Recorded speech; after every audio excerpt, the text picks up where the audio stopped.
இறை வார்த்தை மார்க்கு நற்செய்தி அதிகாரம் 9 இறைவசனங்கள் 2 முதல் 9 முடிய.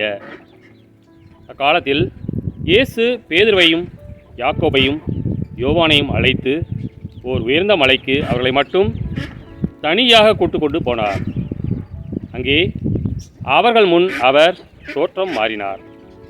அவருடைய ஆடைகள் இவ்வுலகில் எந்த சலவைக்காரரும் வெளுக்க முடியாத அளவுக்கு வெள்ளை வெளியேறென ஒளி வீசின. அப்போது எலியாவும் மோசேயும் அவர்களுக்கு தோன்றினர். இருவரும் இயேசுவோடு உரையாடி கொண்டிருந்தார்கள். பேதுரு இயேசுவை பார்த்து, ரபி, நாம் இங்கேயே இருப்பது நல்லது. உமக்கு ஒன்றும் மோசேக்கு ஒன்றும் எலியாவுக்கு ஒன்றுமாக 3 கூடாரங்களை அமைப்போம் என்றார். தாம் சொல்வது என்னவென்று அவருக்கு தெரியவில்லை. ஏனெனில் அவர்கள் மிகுந்த அச்சம் கொண்டிருந்தார்கள்.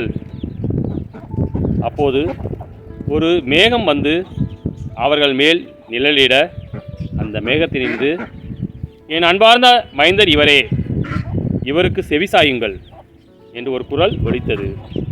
உடனடியாக அவர்கள் சுற்றுமுற்றும் பார்த்தார்கள். தங்கள் அருகில் இயேசு ஒருவரை தவிர வேறு எவரையும் காணவில்லை.